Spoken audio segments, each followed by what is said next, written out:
रणं भूतगणाधिसेवितं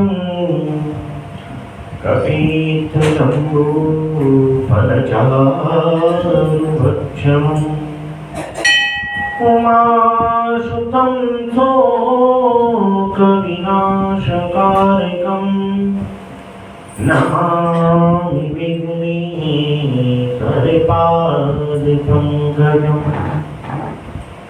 शिवतनये वरिष्ठं सर्वकल्याणमूर्तिं परशुकमलहस्तं शोभितं मोदकेन।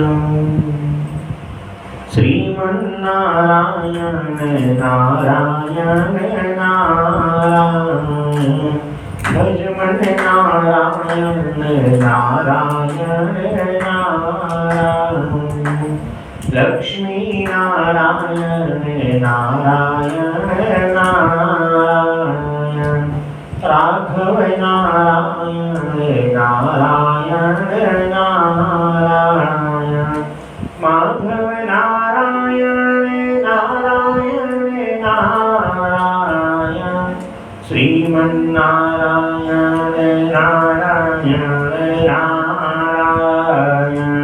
ओम नमः शिवाय ओम नमः शिवाय हर हर भोले नमः शिवाय।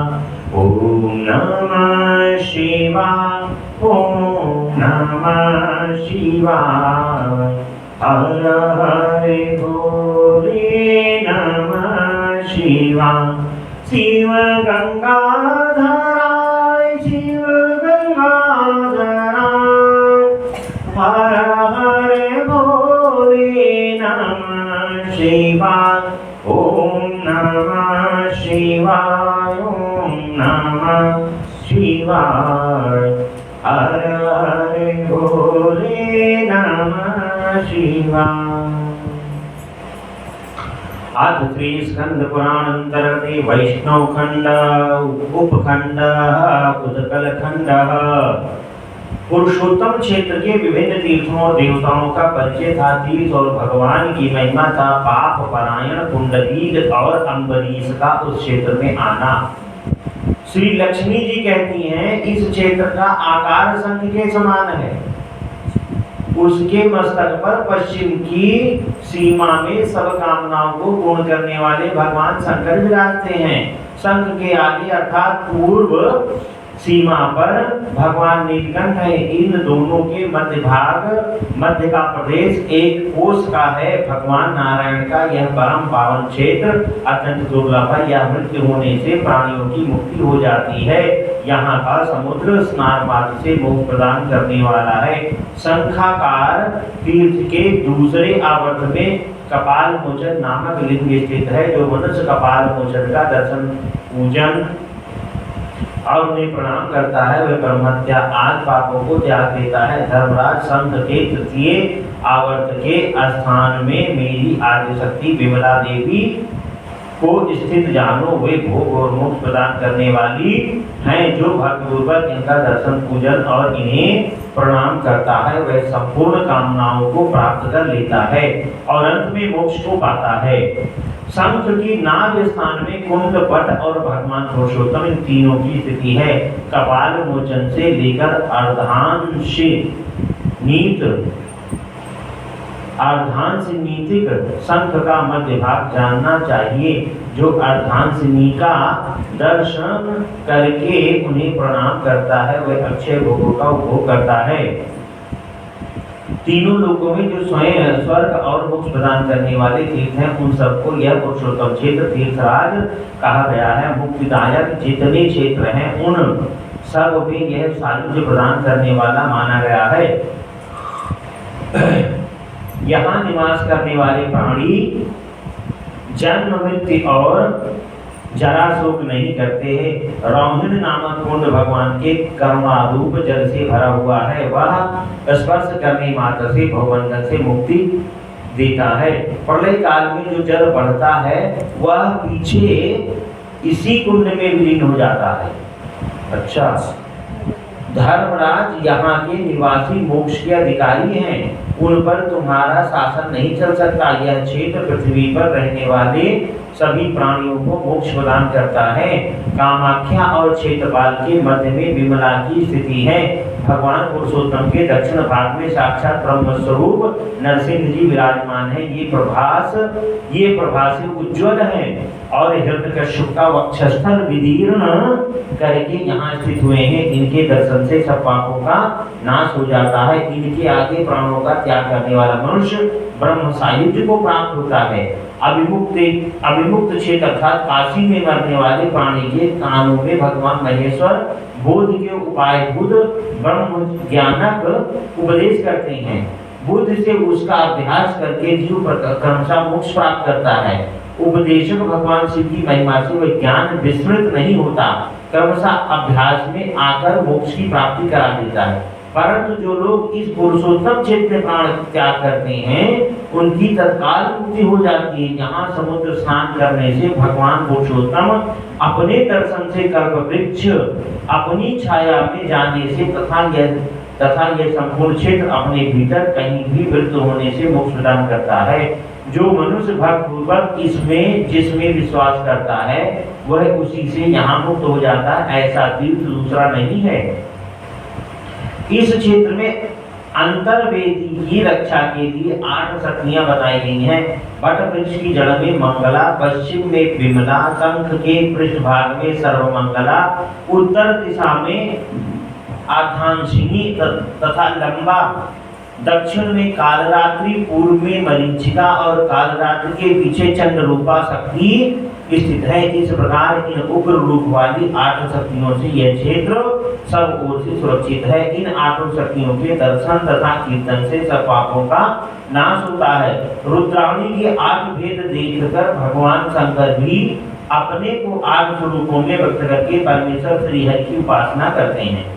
कपाल मोचन, क्षेत्रपाल, यमेश्वर, मार्कंडेश्वर, ईशान, बिल्वेश्वर, नीलकंठ और वटवृक्ष की जड़ में वटेश्वर, ये 8 भगवान शिव के लिंग हैं जिनका दर्शन स्पर्श और पूजन करके मनुष्य मुक्त हो जाता है। इस क्षेत्र में जिनकी मृत्यु होती है उनके स्वामी यमराज नहीं है, तथापि भक्त को आत्मसमर्पण करने वाले शरणागत दुर्भजन भगवान जगन्नाथ को यमराज ने अपनी भक्ति से संतुष्ट कर लिया। इसलिए मेरे और सुदर्शन चक्र के साथ भगवान विष्णु स्वर्ण बालुका से आवृत होकर ना त्यागने योग्य इस उत्तम तीर्थ में अदृश्य भाव से रहेंगे। यमराज से ऐसा कहकर लक्ष्मी ने आगे खड़े हुए ब्रह्मा जी से कहा, सतयुग में राजा इंद्रद्युम्न होने वाले हैं, जो भगवान विष्णु के परम भक्त तथा शास्त्रों के विद्वान होंगे। प्रजानाथ उस राजा पर अनुग्रह करने के लिए भगवान एक काष्ठ के उत्पन्न 4 प्रतिमाओं के रूप में अभिव्यक्त होंगे। काष्ठ की उन प्रतिमाओं का निर्माण स्वयं विश्वकर्मा करेंगे और तुम इंद्रद्युम्न पर प्रसन्न होकर उन प्रतिमाओं की स्थापना करोगे। लक्ष्मी जी की यह बात सुनकर ब्रह्मा और यमराज दोनों परम प्रसन्न होकर अपने अपने स्थान को चले गए। पुरुषोत्तम क्षेत्र की महिमा का बार बार स्मरण करके विस्मय और हर्ष से उनके शरीर में रोमांच हो आता था। मुनियों, इस प्रकार उस क्षेत्र में इंद्रद्युम्न की भक्ति से संतुष्ट हो नील मेघ के समान श्याम सुंदर शंख चक्रधारी भगवान काष्ठ में शरीर धारण करके संपूर्ण लोगों का उपकार करने के लिए नीलाचल की गुफा में विराजमान है। करुणा सागर भगवान काष्ठ निर्मित बलभद्र, सुभद्रा तथा सुदर्शन चक्र की प्रतिमाओं के साथ स्वयं भी दारुमय विग्रह, दारु अर्थात लकड़ी, दारू का मतलब होता है लकड़ी, पेड़, वृक्ष, दारू में विग्रह धारण करके शरणागतों की पीड़ा का नाश करते हैं। उनका दर्शन करके मनुष्य पापों के सुदृढ़ बंधन से भी मुक्त हो जाता है। भगवान विष्णु का यह परम उत्तम स्थान अत्यंत गुप्त है तथा वह अलौकिक प्रतिमा लौकिक रूप से प्रकाशित है। राजा इंद्रद्युम्न को दारू में शरीर धारण करने वाले भगवान ने वर दिया। भगवान दोनों भगवान दीनों और अनाथों के एकमात्र शरण हैं। भव सागर से पार उतारने के लिए नौका है। उनके चरण समस्त चराचर जगत के लिए वंदनीय है। वे ही सबके परम आश्रय हैं। भगवान नारायण संपूर्ण जगत की उत्पत्ति के स्थान तथा सृष्टि और संहार के कारण है। वे समस्त पापों को छुड़ाने वाले तथा सब आपत्तियों का नाश करने वाले हैं। विभूतियों का प्रसार करने वाले था। सब योगियों को वर्ण करने वाले, संपूर्ण जीवों का भरण था। अखिल विश्व को धारण करने वाले भी वे ही हैं। ये सब भाषाओं को बोलते और समस्त दुष्कर्मों का विनाश करते हैं। मुनीश्वरों, तुम अनन्य भाव से उन्हीं भगवान श्री हरि की शरण लो। वे चेष्टा रहित काष्ठ शरीर धारण करके भी दिव्य लीला विलास करने वाले हैं। थोड़ी सी भक्ति करने पर भी मनुष्यों के 100 अपराध क्षमा करेंगे। कुरुक्षेत्र में उत्पन्न हुए एक ब्राह्मण और एक क्षत्रिय दोनों मित्र थे। दोनों ने प्रेम पूर्वक परदेश की यात्रा की। उनका आहार विहार एक ही था। दोनों सदाचार के मार्ग से भ्रष्ट हो चुके थे और मोहवश शास्त्र निषिद्ध आचरण करते थे। स्वाध्याय, बकटकार, श्राद्ध, तर्पण, स्वाहा यज्ञ इनसे कोसों दूर थे। महापातकों से कलंकित होकर भी मदिरा पीते और वेश्या के गमन में रहकर आनंद का अनुभव करते थे। परलोक की चिंता तो उन्हें कभी स्वप्न में भी नहीं होती थी।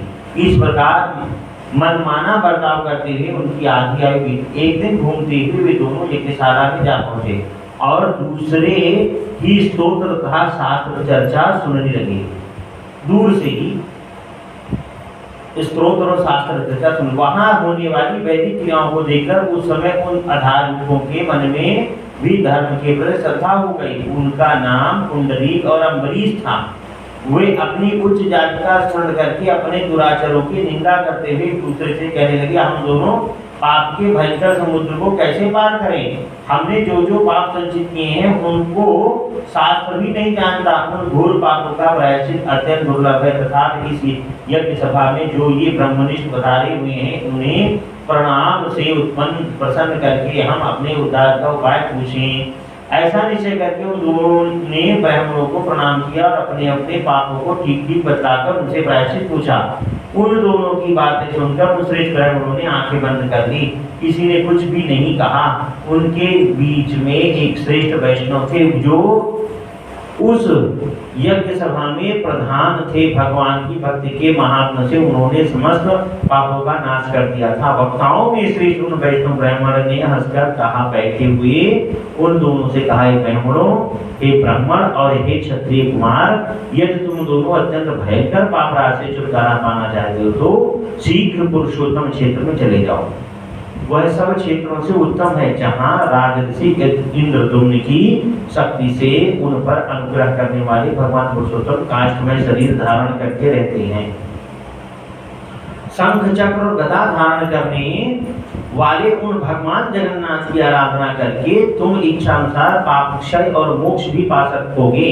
यह ध्रुव सत्य है। उनका दर्शन करने से सब पाप एक साथ ही नष्ट हो जाते हैं। इसलिए परम पवित्र उत्कल देश में दक्षिण समुद्र के तट पर नीलाचल के शिखर पर निवास करने वाले सत्यापी भगवान जगदीश की शरण में जाओ। वे कर्मानुधान भगवान तुम दोनों का मनोरथ वर्षित करेंगे। वैष्णव माँ के इस प्रकार आदेश देने पर वे ब्राह्मण और क्षत्रिय अत्यंत हर्षयुक्त हो उसी मार्ग से पुरुषोत्तम क्षेत्र को चल दिए। पुंडरीक और अम्बरीश द्वारा भगवान की स्तुति और पुरुषोत्तम क्षेत्र में रहकर भजन करने से उनकी मुक्ति का वर्णन। जयमिनी जी कहते हैं कि उन दोनों के मन में निर्वेद अर्थात खेद और वैराग्य का उदय हुआ था।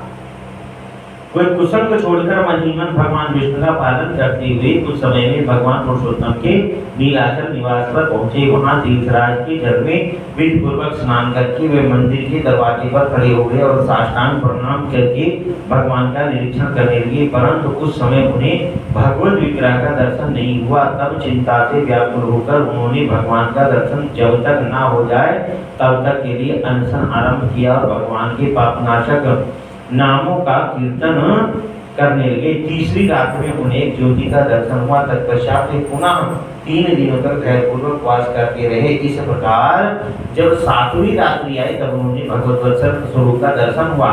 उनके भीतर दिव्य ज्ञान प्रकट हुआ और वे पाप से छूटकर साक्षात भगवान जगन्नाथ का दर्शन करने लगे। भगवान के हाथों में शंख चक्र और गदा विराजमान थे।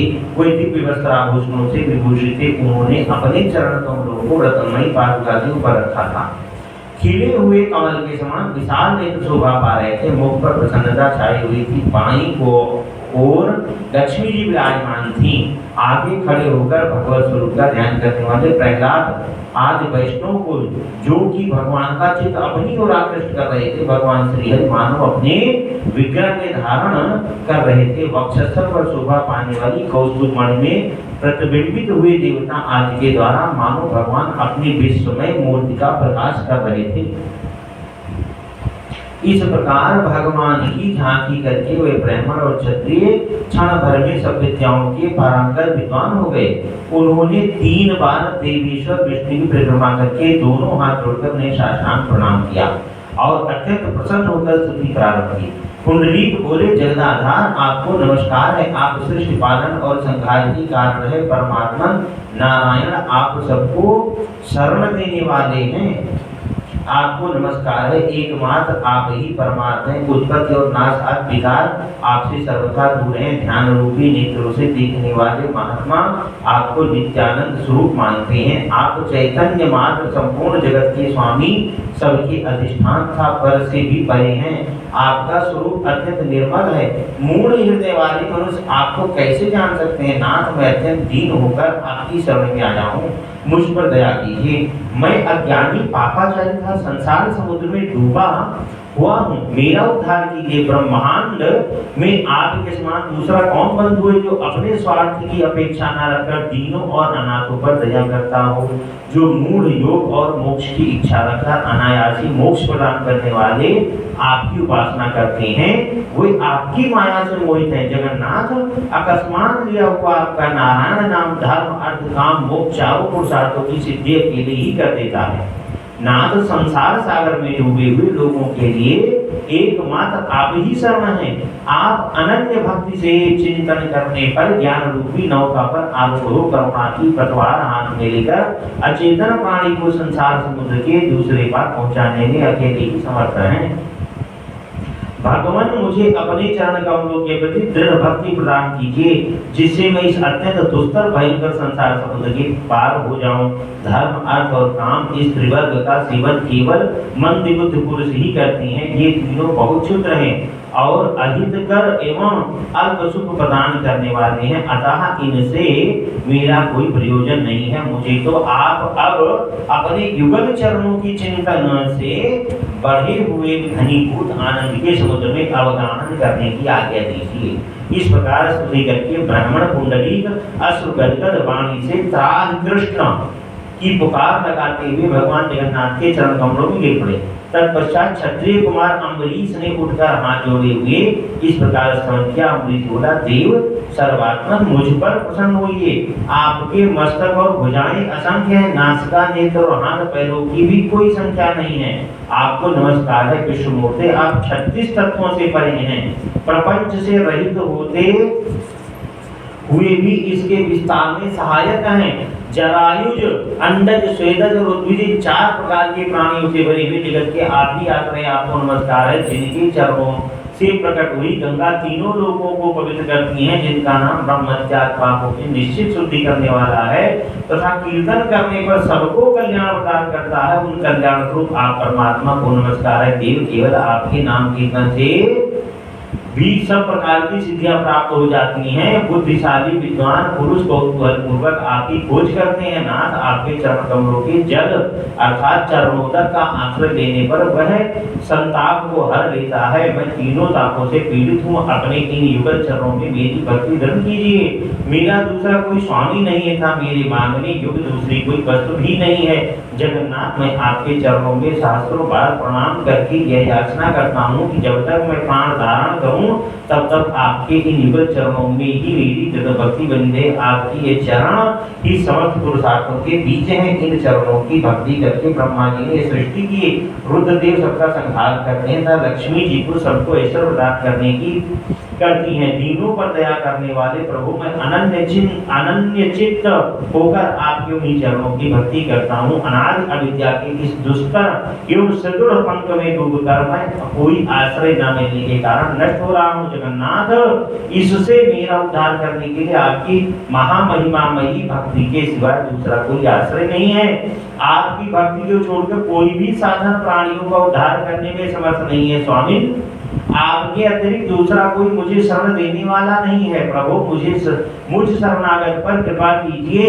इस प्रकार स्तुति करते हुए अम्बरीश भगवान जगन्नाथ के चरण कमलों के समीप प्रभु प्रसन्न होइए, प्रभु प्रसन्न होइए, ऐसा बार बार कह दंड की भांति गिर पड़ा। तदंतर पुंडरीक और अम्बरीश ने जब पुनः नेत्र खोले, तब चरण चक्षु दिव्य सिंहासन पर विराजमान नीलमेघ के समान श्याम सुंदर भगवान पुरुषोत्तम को देखा। उनके नेत्र खिले हुए कमल के समान विशाल थे, अधर लाल और नासिका मनोहर थी, उनके कानों के दिव्य कुंडल झिलमिला रहे थे। भगवान ने अपने चारों हाथों में शंख चक्र गदा पद्म धारण कर रखे थे। वे वनमाला से विभूषित थे, उनका वक्षस्थल ऊंचा दिखाई देता था। कंठ में परम सुंदर हार शोभा पा रहे थे, मस्तक पर बहुमूल्य मुकुट प्रकाशमान था, वक्ष में श्रीवत्स का चिन्ह और कौस्तुभमणि शोभा दे रहे थे। भुजाओं में उन्होंने दिव्य अंगद अर्थात भुजबंद धारण कर रखे थे। उनकी विशाल भुजाएं घुटनों तक लंबी थीं। वे दीनों और दुखियों की रक्षा के लिए सदैव उद्यत प्रतीत होते थे। उनकी कटी में दिव्य पीतांबर शोभा पा रहा था, उसके ऊपर सोने की गर्दनी बनी हुई थी, जिसकी पिछली गांठ में मणि पिरोई गई थी। भगवान दिव्य हार और दिव्य चंदन से विभूषित थे। वे स्वर्णमय कमल के आसन पर विराजमान थे। उनके सब अंगों में अनुपम शोभा का निवास था। वे शरणागतों का संताप हरने के लिए महान सुधा सागर के समान प्रतीत होते थे। भली भांति खिले हुए तल वृक्ष के समान वे संपूर्ण मनोवांछित फलों को देने वाले थे। उनके दक्षिण भाग में हालमय शस्त्र धारण करने वाले भगवान बलभद्र बैठे थे, जिन्होंने अपने महान बल से समस्त ब्रह्मांड का भार धारण किया है। वे बलभद्र जी नागराज शेष के रूप में शोभा पाते थे। मस्तक पर 7 फन उन्हें सुशोभित कर रहे थे। वही कैलाश शिखर के समान ऊंचे और श्वेत वर्ण के थे। उनके कानों में कुंडल प्रकाशित हो रहा था, गले में विचित्र माला थी। उन्होंने दिव्य नील वस्त्र पहन रखा था। उनकी पीठ नीची और छाती ऊंची थी।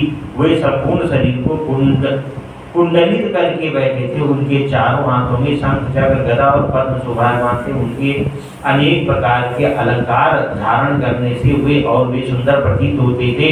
भगवान बलभद्र प्रणाम करने वाले, समस्त पापों का नाश करने वाले, इन दोनों के मध्य भाग में कुमकुम के समान लाल वर्ण वाली कल्याणमयी सुभद्रा देवी विराजमान थी, जो संपूर्ण लावण्य का निवास स्थान जान पड़ती थी। समस्त देवता उनके चरणों में मस्तक झुकाते थे। उन्होंने अपने हाथों में कमल धारण कर रखा था। वे दिव्य आभूषणों से विभूषित थी।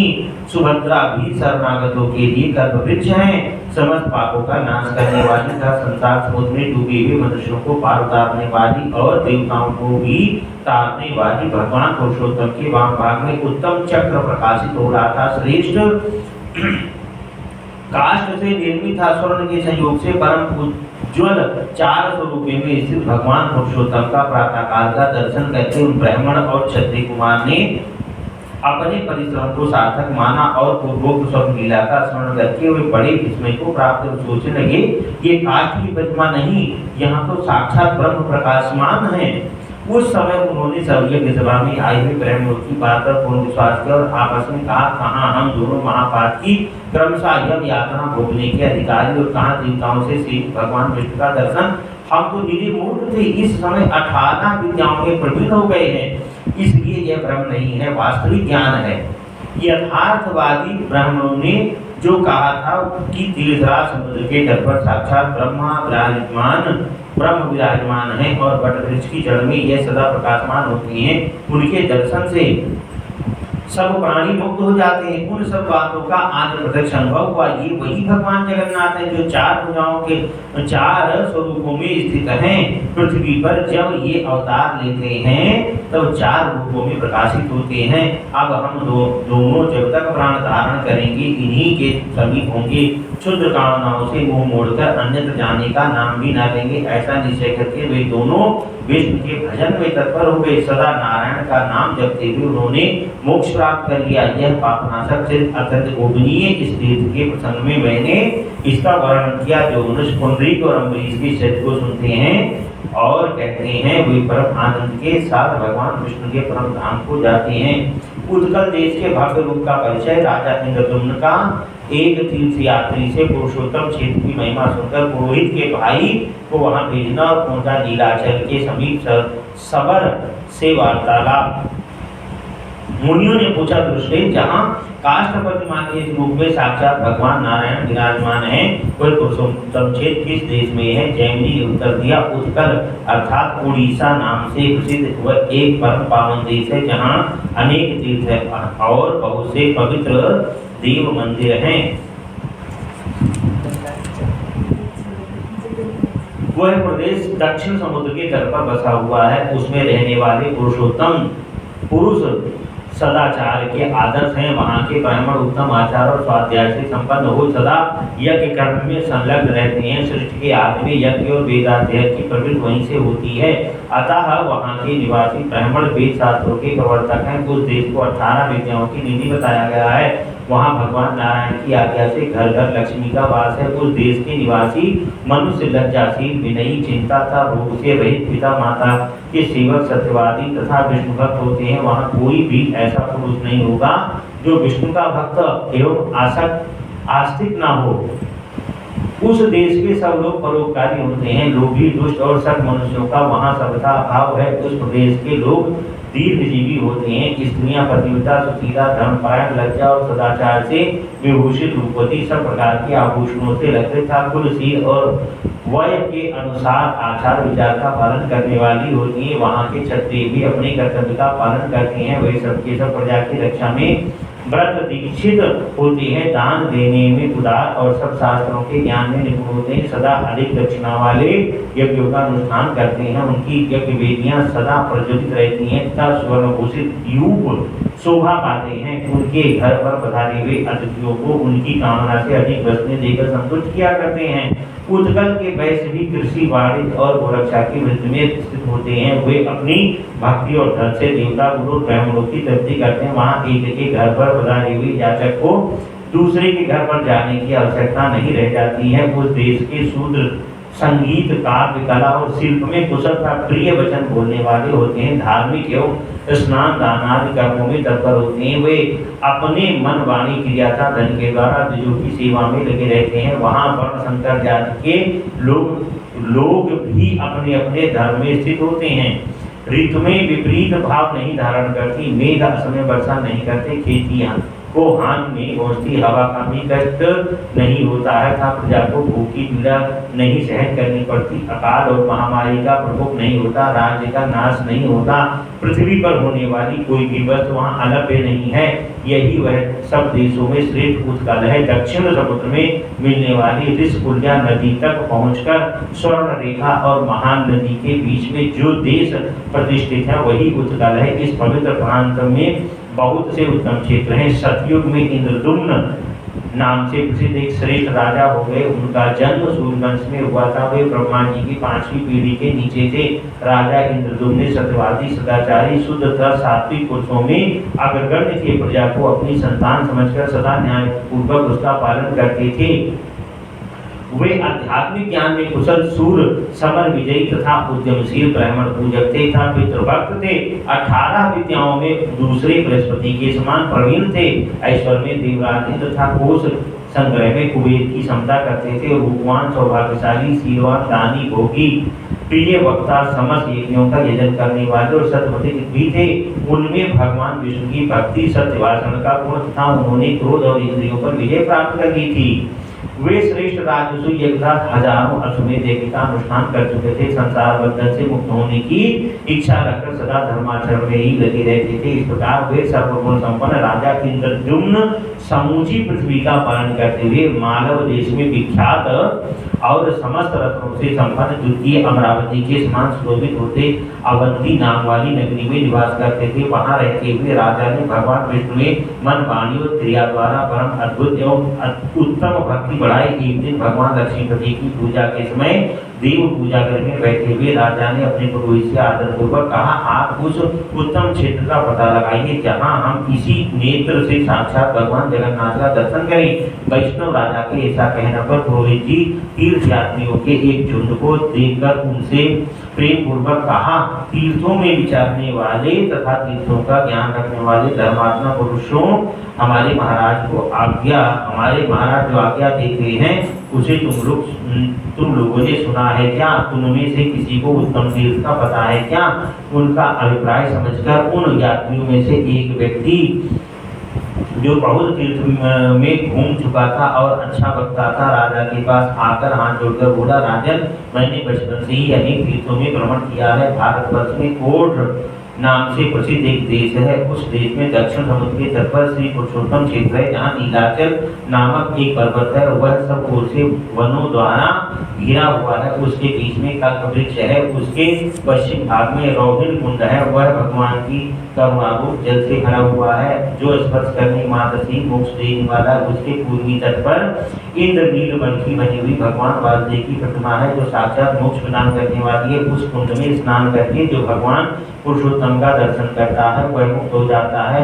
वह सबर दीपक नामक एक श्रेष्ठ आश्रम है जो भागवत विग्रह से पश्चिम दिशा में स्थित है। उस आश्रम में एक पगडंडी का रास्ता है जिससे भगवान विष्णु के स्थान तक जा सकते हैं। वहां शंख चक्र गदाधारी समस्त साक्षात भगवान जगन्नाथ विराजमान है। वे करुणा के समुद्र है। दर्शन मात्र से ही सब जीवों को मुक्ति प्रदान करते हैं। राजन, देवादेव जगन्नाथ की प्रसन्नता के लिए मैंने 1 वर्ष तक पुरुषोत्तम क्षेत्र में निवास किया।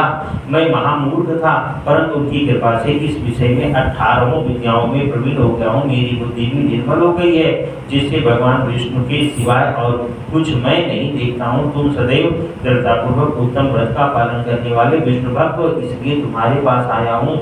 मैं तुमसे इस समय धन अथवा भूख नहीं मांगता, केवल इतना ही कहता हूँ कि मेरी इस बात को झूठ ना मानकर वहाँ पुरुषोत्तम क्षेत्र में निवास करने वाले भगवान लक्ष्मीपति का भजन करो।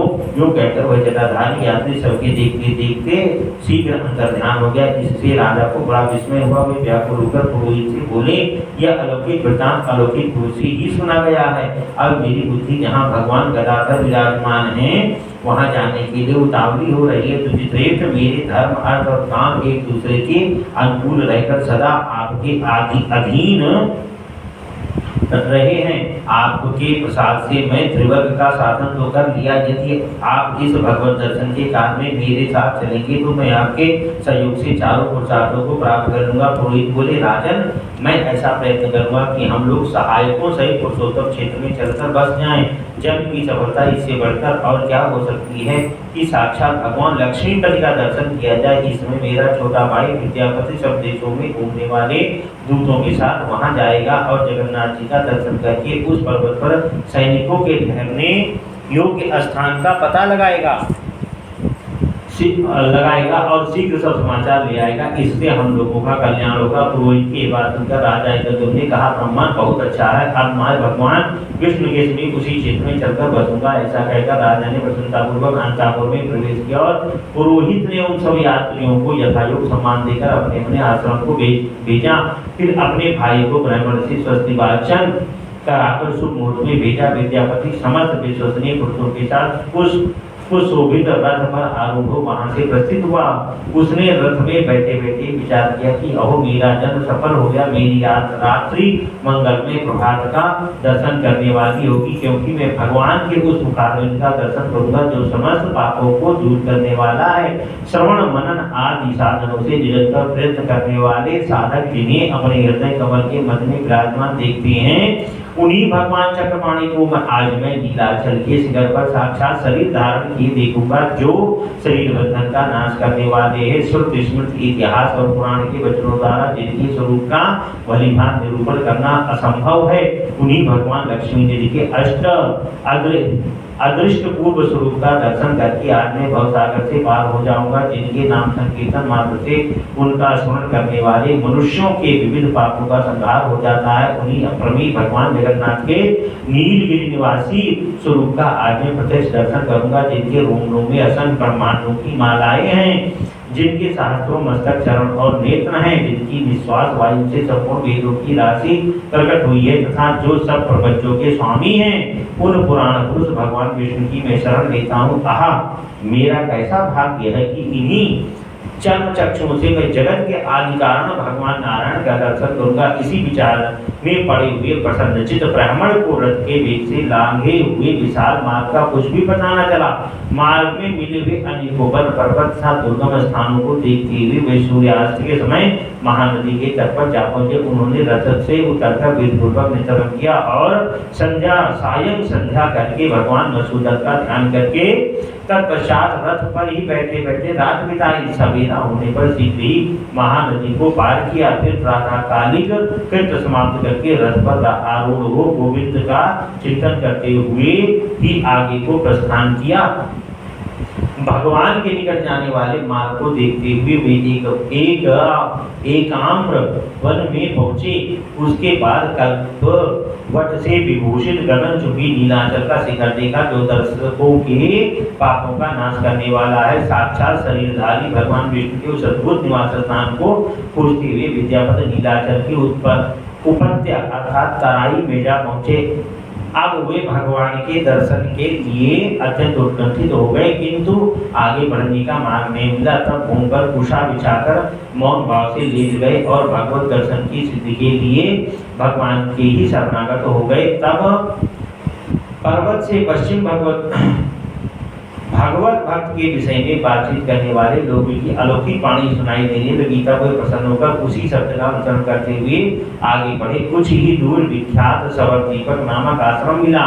वहां उन्होंने वैष्णव भक्तों का दर्शन किया और उन्हें प्रणाम करके हाथ जोड़कर खड़े हो गए। तब विश्वावसु नामक सबर भगवान विष्णु का पूजन समाप्त करके पूजा के प्रसाद से सुशोभित हो पर्वत के बीच से वहां आया। उसे देख ब्राह्मण को बड़ा हर्ष हुआ और वे सोचने लगे, ये श्रेष्ठ वैष्णव हैं, इनसे मुझे भगवान विष्णु के संबंध में दुर्लभ समाचार प्राप्त होगा। इसी विचार में पड़े हुए ब्राह्मण से सबर ने कहा, ब्राह्मण आप कहाँ से पधारे हैं?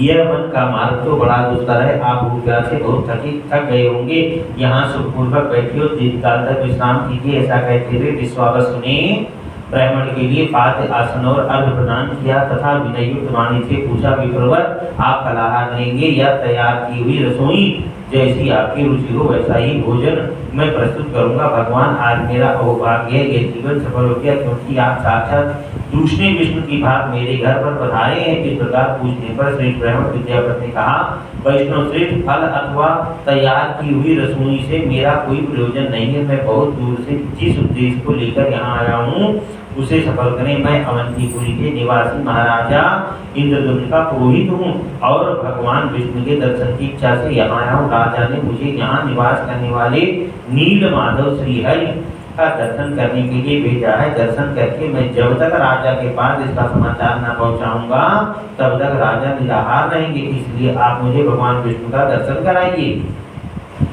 विद्यापति का सबर के साथ नील माधव का दर्शन करके तीर्थ की परिक्रमा करना और अवंती में जाकर राजा इंद्रदुम्न को सब समाचार सुनाना। जैमिनी जी कहते हैं, ब्राह्मण की बात सुनकर सबर ने अविनाशी भगवान विष्णु का ध्यान करते हुए विप्रवर, हमने पहले से भी यह समाचार सुन रखा है कि तीर्थ में राजा इंद्रदुम्न निवास करेंगे, इसलिए पर्वत के ऊपर भूमि पर चले। ऐसा कहकर सबर ब्राह्मण को उसी मार्ग से गहन वन में ले गया। ऊपर चढ़कर शिलाखंडों के कारण ऊंची नीची भूमि पर एक एक मनुष्य के चलने योग्य रास्ता था। वह भी कांटों से भरा होने के कारण अति दुर्गम हो रहा था और वहां प्रायः अंधकार छाया रहता था। सबर वाणी द्वारा बोला, बोल बोलकर ब्राह्मण को रास्ते का परिचय कराता चलता था। इस प्रकार 4 घड़ी तक चलकर वे दोनों रोहिण कुंड के तट पर पहुंचे। उसे देखकर सबर ने कहा, दूसरे ये रोहिण नामक कुंड है जो समस्त जलों की उत्पत्ति का कारणभूत महातीर्थ है। यहाँ स्नान करके मनुष्य वैकुंठ धाम को जाता है। इसके पूर्व भाग में ये महान कल्पवृक्ष है जिसकी छाया में जाकर मनुष्य ब्रह्मत्या का भी नाश कर देता है। इन दोनों के मध्य भाग में जो कुंज है उसमें वेदांत प्रतिपादित साक्षात भगवान जगन्नाथ जी विराजमान है। इनका दर्शन कीजिए। दर्शन करके समस्त पापाचना विनाश कर डालिए और इसके बाद हमें भव सागर में पड़ा हूँ इस शोक और चिंता को सदा के लिए त्याग कीजिए। तब विद्वान ब्राह्मण विद्यापति ने प्रसन्नचित्त होकर उस कुंड में स्नान किया और दूर से ही मन वाणी और मस्तक द्वारा भगवान को प्रणाम करके हर्ष कर वचन बोलकर उनकी स्तुति की। प्रभु आप प्रकृति और पुरुष से सर्वदा ही पुरुषोत्तम है, सर्वव्यापी एवं परात्पर हैं। इस चराचर जगत को भिन्न भिन्न अवस्थाओं में परिणित करने वाले आप ही हैं। परमार स्वरूप परमेश्वर आपको नमस्कार है। जगतपति श्रुति स्मृति पुराण और इतिहास द्वारा प्रतिपादित समस्त कर्मों से एकमात्र आप की ही आराधना होती है, जिनके चरण कमलों के सहयोग से सर्वतीर्थमयी गंगा सब लोगों को पवित्र करती है। उन परम पावन भगवान श्री हरि को नमस्कार है, जिनके अंशभूत आनंद को पाकर संपूर्ण विश्व के प्राणी आनंदमय होकर जीवन धारण करते हैं। समस्त पापों से रहित उन ब्रह्म स्वरूप विष्णु को नमस्कार है। प्रभु आप निर्मल स्वरूप कल्याण रूप सब प्रकार की आसक्तियों से रहित था, विश्वास विश्व साक्षी हैं। आपको नमस्कार है। आपके असंख्य चरण नेत्र मस्तक मुख भुजाएं सब ओर से जीतने वाले सभी जीव आपके स्वरूप हैं। आप सर्वस्वरूपी परमात्मा को नमस्कार है। भगवान इस असार संसार में चक्कर लगाने के कारण मैं रोग और शोक से बहुत पीड़ित हो गया हूँ और आपके युगल चरणारविंदों की शरण में आया हूँ। आप इस सांसारिक दुख समुदाय से मेरा उद्धार कीजिए। प्रणव स्वरूपी देवेश्वर भगवान विष्णु का इस प्रकार स्तवन करके उनके चरणों में मस्तक झुकाकर विद्यापति ब्राह्मण भगवान विष्णु के आगे प्रणव मंत्र का जप करने का। जब के अंत में सबर ने कहा, दूसरे की समय आप भगवान का दर्शन पाकर कृतार्थ हो गए। दिन बीत गया, आप थके मांगे और भूखे प्यासे हैं, था चलिए घर चलें। इस घोर वन में हिंसक जंतुओं का निवास है, इसलिए हमारा यहाँ ठहरना उचित नहीं है।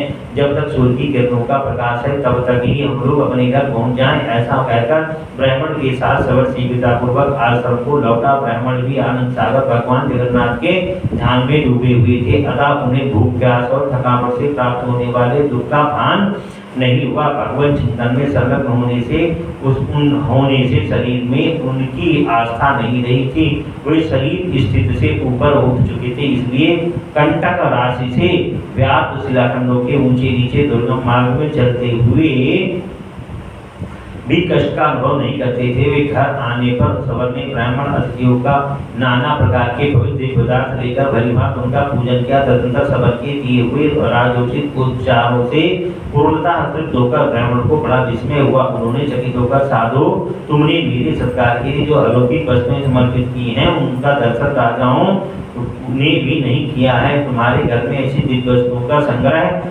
आश्चर्य की बात है। सबर ने कहा, दूसरे इंद्र आदि देवता प्रतिदिन दिव्य उपचार लेकर जगन्नाथ जी की पूजा करने के लिए आते हैं। पूजा करके भक्तिपूर्वक स्तुति और नमस्कार करते हैं, फिर गीत वाद्य और नृत्य के द्वारा भगवान को संतुष्ट करके अपने स्थान को लौट जाते हैं। ये सब दिव्य पदार्थ जगन्नाथ जी के प्रसाद हैं जो मैंने आपको अर्पित किए हैं। भगवान के इस प्रसाद को खाकर हम लोगों के रोग और बुढ़ापे का नाश हो गया है। जिसके सेवन से मनुष्य मोक्ष का भागी होता है, उस प्रसाद का यदि ऐसा प्रभाव हो तो यह कोई आश्चर्य की बात नहीं है। भगवत प्रसाद का यह दुर्लभ प्रभाव सुनकर ब्राह्मण के शरीर में रोमांच हो आया।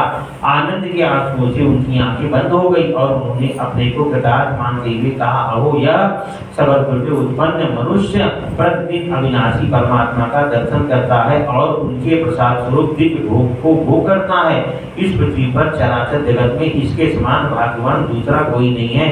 इसके साथ मैत्री करके मैं भी इस वन में निवास करूंगा। इस प्रकार दीर्घ काल तक विचार करके भगवान श्री विष्णु में मन लगाए रहने वाले उस ब्राह्मण ने सबर से कहा, यदि तुम मुझ पर तुम्हारा अनुग्रह हो तो मैं तुम्हारे साथ मित्रता करूंगा। यह मेरे मन का महान निश्चय है। बड़े भाग्य से तुम्हारे साथ समागम हुआ है। अब तुम्हारे प्रसाद से मैं दुस्तर भवसागर को पार कर जाऊंगा। वैष्णव के साथ मित्रता होना दुखमय संसार से पार होने वाला है। इसी को इस असार संसार सागर में सार वस्त्र बताकर साधु पुरुष इसकी सराहना करते हैं। तुम जैसे मित्र के सहवास से कमल के समान नेत्र वाले शंखचक्र गदाधारी भगवान विष्णु का पुनः प्रत्यक्ष दर्शन होगा। सके मेरे लौट जाने पर राजा इंद्रदुम्न भगवान की आराधना करने के लिए यहीं आकर निवास करेंगे। उनकी इच्छा है यहाँ एक विशाल मंदिर बनवाएं जो भगवान को प्रिय है। जगन्नाथ जी की पूजा के लिए सहस्त्रोपचारों का प्रबंध करूंगा, यह उनकी महाप्रतिज्ञा है। सबब ने कहा सके यह भी पुरातन काल से वैसी ही बात प्रसिद्ध है जैसी कि आपने इंद्रदुम्न के आगमन के संबंध में कही। केवल इतनी ही बात होगी कि राजा यहाँ नील माधव का दर्शन नहीं कर सकेंगे। भगवान ने यमराज से एक प्रतिज्ञा की है, उसके अनुसार वे शीघ्र ही स्वर्णमयी पादुका में छिपकर अदृश्य हो जाएंगे। आपके महान सौभाग्य के फल से भगवान का प्रत्यक्ष दर्शन कर लिया है। इंद्रदुम्न के आने पर निश्चय ही आंखों से ओझल हो जाएंगे, परंतु ये बात आपको राजा के आगे नहीं कहनी है। राजा जब यहाँ आकर भगवान को नहीं देखेंगे और अन्न जल त्याग कर मरने को तैयार हो जाएंगे, तब स्वप्न में उन्हें भगवान गदाधर का दर्शन होगा और उन्हीं के आदेश से भगवान की काष्ठमयी 4 मूर्तियों का ब्रह्मा जी के द्वारा स्थापित कराकर भक्तिपूर्वक उनकी पूजा करेंगे। इसी प्रकार परस्पर पुण्यमयी चर्चा करके दोनों सुंदर स्थान में पल्लव बिछी हुई सैया पर सो गए। सवेरा होने पर दोनों ने तीर्थराज समुद्र के जल में विधिपूर्वक स्नान किया और भगवान माधव को प्रणाम करके राजा के रहने योग्य उत्तम स्थान का निश्चय करने के पश्चात दोनों लौट आए। तत्पश्चात मित्र से विदा लेकर ब्राह्मण रथ पर आरूढ़ हो अवंतिकापुरी को चले। रथ पर बैठे हुए विद्यापति ने ब्राह्मण ने यह विचार किया कि मैंने जो भगवान नीलमाधव का दर्शन कर लिया उससे मेरा कर्तव्य पूरा हो गया। अब श्री पुरुषोत्तम क्षेत्र की परिक्रमा करके शीघ्र यहाँ से लौटूं। ऐसा निश्चय करके वे नाना प्रकार के वृक्षों से भरे हुए क्षेत्र और वन को देखते हुए उस समय उस पुरुषोत्तम तीर्थ की परिक्रमा करने लगे। परिक्रमा पूरी करके भगवान का ध्यान करते हुए बिना खाए हुए चले और संध्या होते होते अवंतिपुरी में जा पहुंचे। दूतों ने महाराज को उनके लौटने का समाचार सुनाया। सुनकर महाराज इंद्रदुम्न बहुत प्रसन्न हुए। वे भगवान जनार्दन की पूजा करके विद्वान ब्राह्मणों के साथ प्रसन्नतापूर्वक बैठे और विद्यापति के आगमन की प्रतीक्षा करने लगे। इसी समय प्रवेश मार्ग बताने वाले छड़ीदार सिपाहियों और द्वारपालों द्वारा सूचित किए हुए रास्ते से उत्कंठित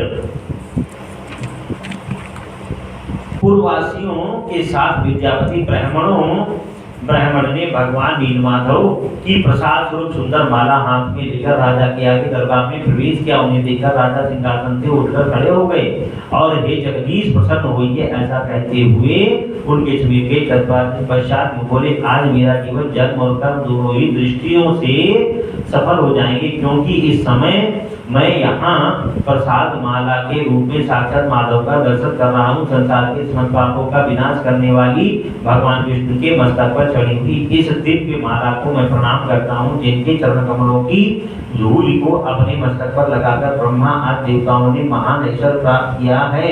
उन भगवान विष्णु के श्रीअंगों में लगे हुए उज्ज्वल अंगराग से संयुक्त पुष्पों की आधारभूत इस माला को मैं प्रणाम करता हूँ। हे नीलाचल के शिखर को विभूषित करने वाले पापहारी हरि आपकी जय हो। शरणागतों की पीड़ा दूर करने वाले भगवान श्रीमन नारायण मैं आपकी शरण में आया हूँ, मेरा उद्धार कीजिए। असुरगर्भित वाणी से इस प्रकार कहते हुए राजा इंद्रदुम्न ने धरती पर मस्तक रखकर भगवान को प्रणाम किया। उस समय उनके अंग अंग से रोमांच हो आया था। वे विद्यापति ब्राह्मण भी समस्त पापों से रहित हो भगवान माधव का ध्यान करते हुए राजा के सम्मुख उपस्थित हुए और इस प्रकार बोले आप अपने तेज से संपूर्ण लोगों के पापों का निवारण करने वाले परम बुद्धिमान नीलाचल शिखर निवासी भगवान श्री माधव आप पर अनुग्रह करें। यूं कहकर विद्यापति ने वह माला राजा इंद्रदुम्न के गले में डाल दी। राजा ने भी उठकर अपने हृदय पर लटकती हुई माला को देखकर ऐसा माना कि इसके रूप में साक्षात श्री लक्ष्मीपति मेरे हृदय में आ गए हैं। फिर दोनों हाथ मस्तक जोड़कर उन्होंने अपने नेत्र कुछ बंद कर ली और आनंद के आंसुओं से गदगद कंठ हो श्री हरि का इस प्रकार स्तवन किया। इंद्रदुम्न बोले समस्त संसार की दृष्टि पालन भी शिल्प के कारीगर आपकी जय हो। अपने विश्व स्वरूप रूपरूपी लीला से हो असंख्य ब्राह्मणों का भार धारण करने वाले नारायण आपकी जय हो। प्रभु आप सबके अंतर्यामी था, शरणागत का दुख दूर करने वाले हैं। ब्रह्मा इंद्र रुद्र आदि देवताओं के मुकुट से आपके चरणारविंदों की विचित्र शोभा होती है। आप दीनों अनाथों और विपत्तिग्रस्त प्राणियों की रक्षा में सदैव तत्पर रहते हैं।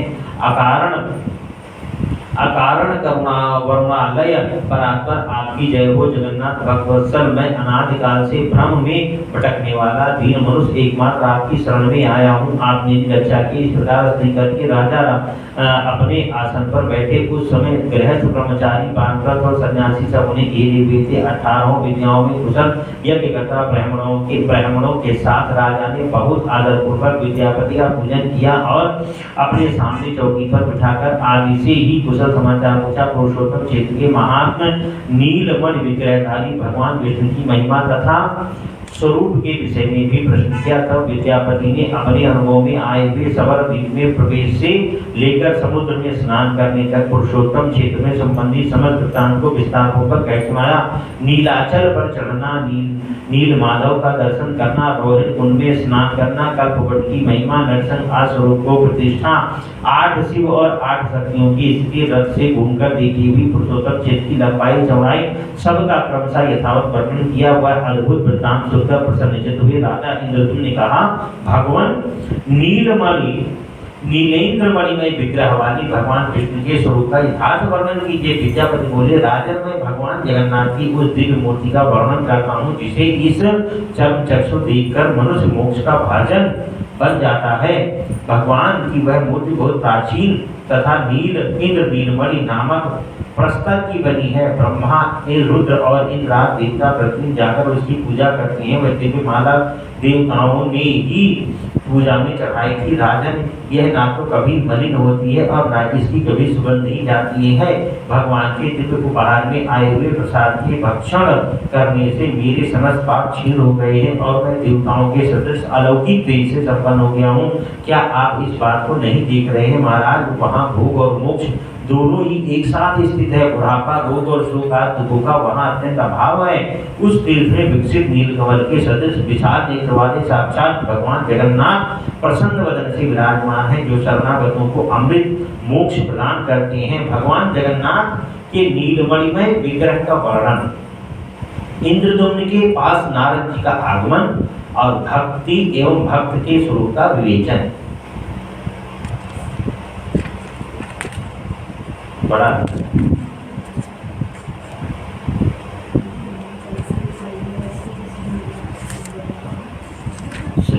श्रीमन्नारायण नारायण नारायण भजमन नारायण नारायण नारायण लक्ष्मी नारायण नारायण नारायण राघव नारायण नारायण नारायण। ओम नमः शिवाय, ओम नमः शिवाय। हर हर भोले नमः शिवाय। ओम नमः शिवाय, ओम नमः शिवाय। हर हर भोले नमः शिवाय। प्रेम वृंदावन बिहारी रानी की।